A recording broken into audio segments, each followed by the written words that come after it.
Faleminderit zonja nën kryetare.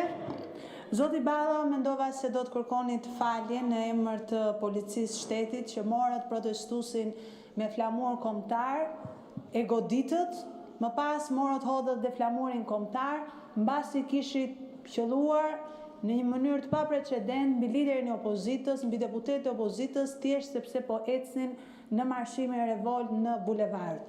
Është hera e parë në fakt që një punonjës i shtetit përdhos një simbol kombëtar dhe godet mbajtësin e tij sikur të ishte kriminal. Shikojeni pamjet, shikojeni videot dhe është një moment për të turpëruar dhe për të kuptuar standardin që ka narkopolicia. E sigurt është që nëse do të ishte një kriminal me një thes drogë, do ta respektonin, do t'i hapnin rrugën dhe mund të ishin bërë dhe eskort për të kaluar kufirin apo t'i hapnin dyert e porteve. Siç ka ndodhur në fakt dhe siç e thonë të gjithë përgjigjet ndërkombëtare.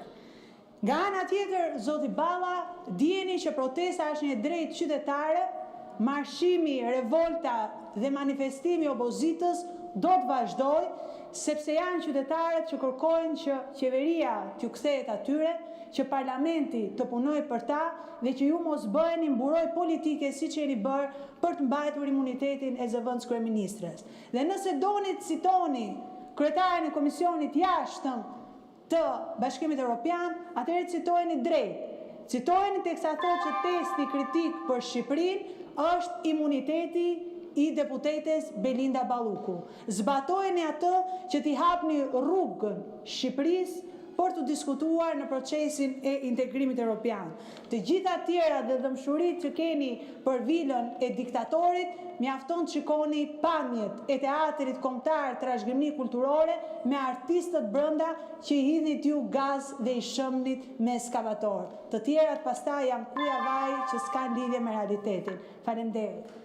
Zoti Shehu, keni kërkuar fjalën për replikë?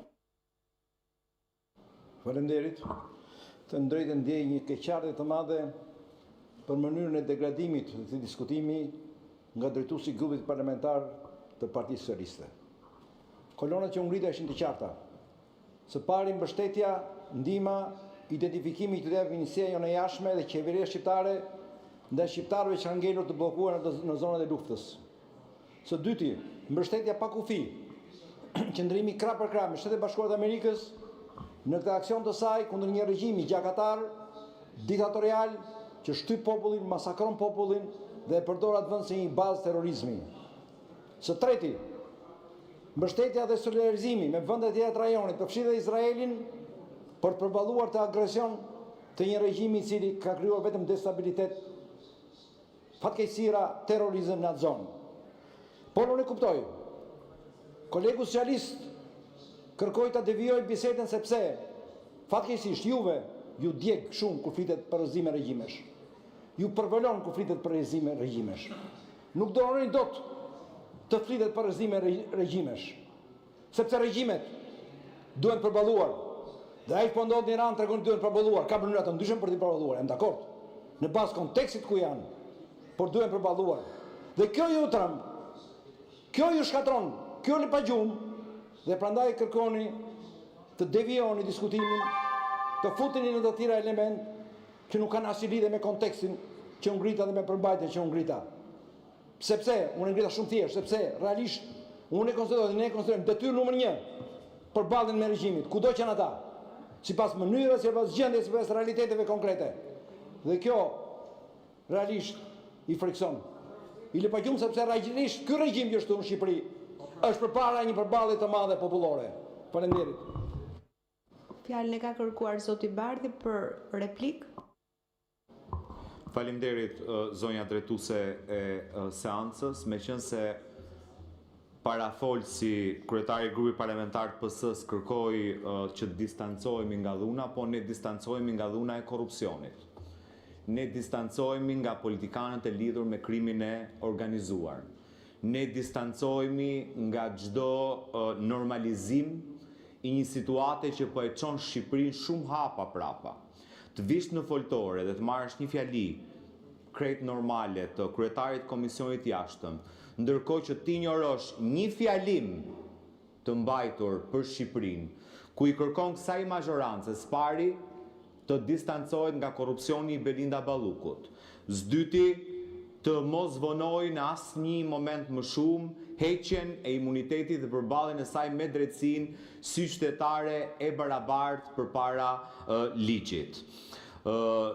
Koleg, do të kesh parasysh që ne nuk rrim në parallomën e Edi Ramës, po për ditur se çka qoka është bën ai me pronat e shqiptarëve. Nuk e kemi këtë informacion. Dhe fakti që një pronë publike i është kaluar për menaxhim një fondacioni francez, u desh protesta e datës 28 që ta mësonim ne, po ta mësonin edhe shqiptarët. Dhe pa diskutim Shqipëria nuk vuan nga simbolikat, vuan nga ajo që qëndron në themel të kësaj qeverisje, që është korrupsioni dhe krimi organizuar. Prandaj ku dalësh tim foltore dhe distancohesh nga politikanët që bashkëpunojnë me krimin organizuar, të distancohesh nga korrupsioni, edhe të plotësosh atë që thot kryetari i Komisionit Jashtëm, çështjen Ballukut, tekst kritik për luftën ndaj korrupsionit, pritën në reagim për ne, se me gjasa nuk do ketë nevojë as për protest. Faleminderit. Zoti Kaso, keni fjalën dhe të përgatitet zoti Erion Malaj.